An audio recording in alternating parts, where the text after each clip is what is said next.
Trudeau moves us one step closer to World War III.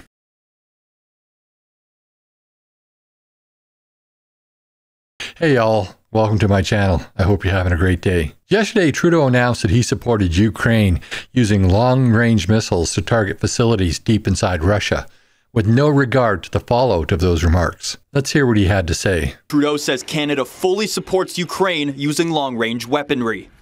Canada and others are unequivocal that Ukraine must win this war against Russia. We'll continue to be there to support Ukraine, and yes, Canada fully supports Ukraine using long-range weaponry to prevent and interdict Russia's continued ability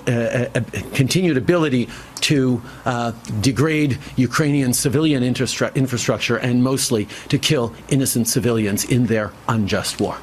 Of course, Vladimir Putin, he didn't think too highly about that idea, and he had something to say in response. Putin has said tonight that the US and European countries will be directly participating in Moscow's conflict with Ukraine if they lift restrictions on Kyiv using long-range missiles to strike Russian territory. He said this would change the nature of the conflict and mean the US and other NATO countries were fighting with Russia. Sir Keir Starmer, who's currently heading to Washington, is expected to discuss the use of such missiles tomorrow with President Biden. The Prime Minister responded to President Putin by saying it was Russia who started the conflict with its illegal invasion and that it could end it straight away. In a moment, we'll speak to our Russia editor, Steve Rosenberg. But first, here's Damien Grammaticus. 2.5 years after Vladimir Putin launched his invasion of Ukraine, and almost nightly, Russian bombs and missiles continue to batter the country. Strikes launched from deep inside Russia. To counter these, Ukraine has for months been urging the West to allow it to use the long-range weapons they already supply to hit back against airfields, logistics and military targets that sustain these assaults, and to blunt the advances Russia is making on the ground. For Ukraine, the timing with winter coming is critical. So on the agenda for Sir Keir Starmer, heading to Washington with the Foreign Secretary, whether to green light attacks on Russian territory. The Russian president warned against that.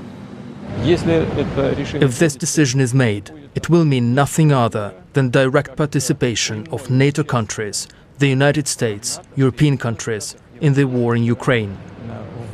It is their direct participation, and this, of course, significantly changes the very essence of the conflict. This will mean that NATO countries, the United States, European countries are fighting with Russia.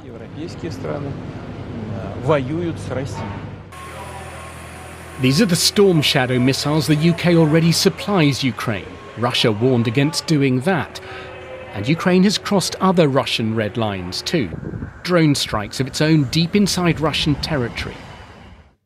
And its recent attack across the border into the Kursk region. Steve, these sound like President Putin's most hawkish comments to date. I think so, yes. And what we heard from Vladimir Putin today was a clear warning to the West. Do not do this. Do not allow Ukraine to use your missiles to strike Russian territory. What we didn't hear from Vladimir Putin was what Russia's going to do if this actually happens. He talked about taking appropriate decisions, but without any detail. Now, what might those decisions be? Well, in the past, President Putin has proposed providing advanced long-range weapons to Western adversaries to strike Western targets abroad. He's also suggested in the past deploying conventional missiles within striking distance of America and its European allies. Now, Russian officials many times have accused the West of fighting Russia, of waging war against Russia on the territory of Ukraine. Putin made it clear today that if this goes ahead, if Western missiles are used to target Russian territory, this will take things to a whole new level. So in a sense, Western leaders will have to decide which is greater, the risk of escalation or the need to help Ukraine and allow Ukraine to strike Russian territory with these missiles. President Biden and UK Prime Minister Keir Starmer were scheduled to meet and discuss this, and will have done so by the time this video goes live, which means that the decision will have been made without Trudeau's input. Trudeau weighing in on this is just quite frankly a stupid move. First, none of those missiles came from Canada, so he has nothing to say about how they're being used. Second, Canada can't even supply its own troops with proper winter warfare gear. An article in the National Post that I've linked below in the show notes details how Canada spent millions of dollars on sleeping bags that are insufficient for our Canadian winters.